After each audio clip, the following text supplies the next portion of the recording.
If you buy a rubbish business that's losing money, and when you put someone in it's losing even more money, do you think you're going to be successful? It was all very fast. From the day of taking ownership with my £1, I sold 11 months later to a competitor for £1.25 million cash. I'm just telling you, you've got to get all these things right. And you can't assume anything. This is very, very important.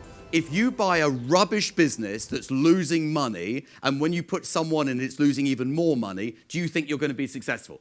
No. That's why you shouldn't listen to what the internet says, but be a hero, turn a business around. It's nonsense. There'll always be someone who does it really successfully, and there'll be everyone else who doesn't. I did it really well years ago, 2016. So 9 years ago, I bought a 5 million, 4.85 or something, revenue digital marketing business. I bought it from Sovereign Capital Partners, very aggressive private equity firm in London, big established. They do buy and builds in education and healthcare. I bought it for £1, and it was a turnaround.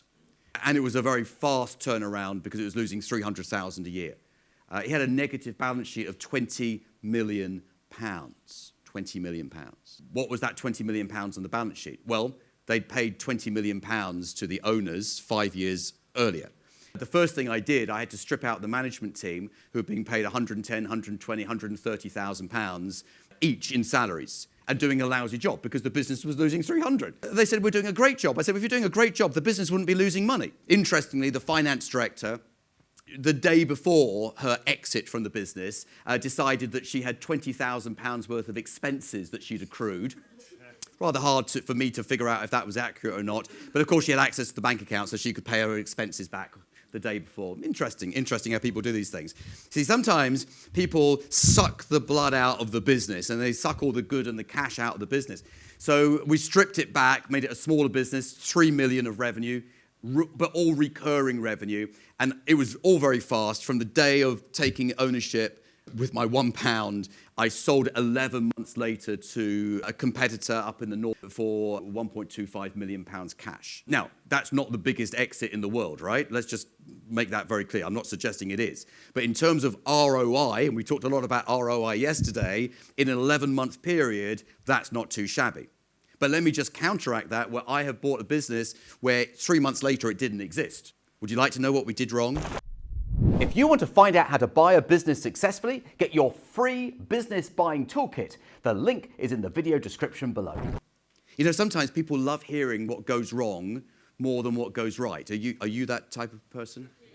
Yeah, so you like me to suffer the mental turmoil in front of you. Okay, very sadistic. So yeah, I can tell you exactly what went wrong. So it was so simple. It was just so simple. You'll laugh at how simple that this was. So type of business is irrelevant. There's the concept that I'm talking about here. So the manager of the business was given a letter to distribute to all of the customers to say in a very nice, positive way, the ownership has changed, but day-to-day life just goes on as normal. You won't notice any different. Don't worry, prices aren't going up. You know, kind of like it's all okay.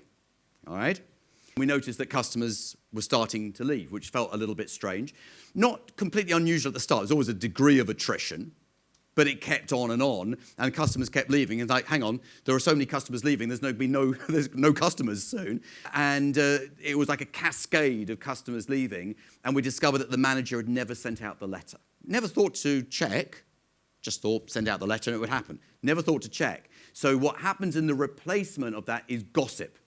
Is gossip ever positive, by the way? It's always negative. People love a bit of negativity, right? So the negative gossip went around the customers, and they all gone, and we had to close it. And we paid £250,000 for that. But you kind of suck it up because it was part of a larger group, and you survive and you fight and win, live to fight another day and all of that. But I'm just telling you, you've got to get all these things right. And you can't assume anything. As soon as you start assuming, you can bet your bottom dollar it's not going to happen.